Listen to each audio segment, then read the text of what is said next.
Hey, Eagle Run 23 here.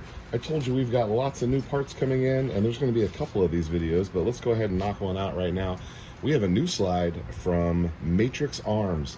This company has some really cool stuff. I really dig the cuts on the top of this one, but we've got this as a strip slide. I got a really good deal on it. It was under 150 bucks. But we ordered this about a month ago, and I just haven't shown you guys. So we need to order a kit for it and a barrel and all that, but that will be coming soon. In another video, we talked about magazines. You need to have magazines and make sure you've got extra magazines. There was a deal, all over. There's deals all over the place. I haven't seen these this cheap. And so we went ahead and picked up some of these 10 rounders. Now I know these are, called the California mag, but the 10 rounders and the 20 rounders are super handy, especially if you're running a pistol or something that you're going to use for home defense. Obviously, it's nice to have 30 rounds, but a 10 round mag is super compact on your frame and fits nicely in the lower. You're not going to be banging it around, running into stuff. So having a couple of these are nice, and I'm a fan. I got those for under $10 a piece. We've also picked up a few of these Magpul P-Mags.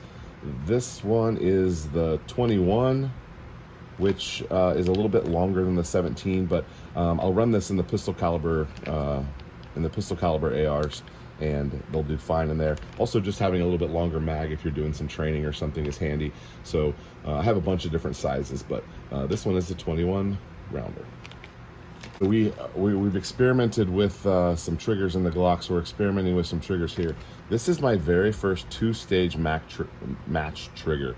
This is from Rock River Arms, and it's not a drop-in, but it's a true two-stage match trigger, and I believe this will end up on the 6.5 Creedmoor lower, which is currently a part of our A6 Blackout saga. We're going to be splitting those up permanently here very soon, but excited to have that. I think I got it for like 60 bucks, but search around. There's some deals out there. I don't remember where I got this from, but this is a Fail Zero BCG.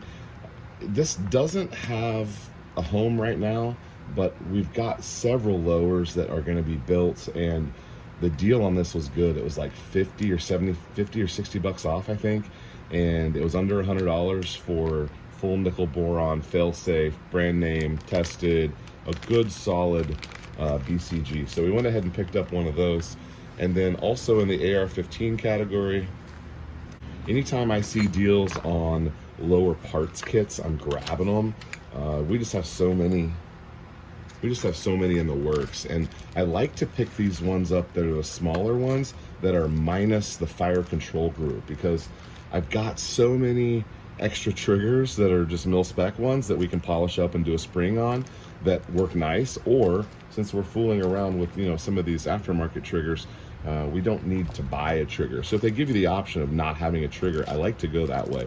This one has it's not Magpul, but it's an oversized trigger guard, springs, some takedowns, and some pins, and everything you need. I picked up two of those, and I want to say they were like $30 or $40. I probably should have got like 4 or 5 of them, but anyway, we now have about 5 or 6 lower parts kits that will come in handy for repairs or for new builds or whatever. As we do more of the customization to some of our AR-15s, having ones like this are handy, because you can just kind of take what you need, and then you can replace, if you're going to do a colored takedown pin or something, you have one, and then you can swap it out later. So I really like these cheap ones. You can always upgrade the springs, and I have I have one of those giant spring kits where I can replace every spring on every gun I have, and it's I have them in stock, basically. I'm my own warehouse there. All right, so that's just some of the stuff that was in the next box that I brought out from my office. There is some more stuff that I'll show you guys probably next week. And thank you guys for watching. Thank you for subscribing, and we'll see you on the next video.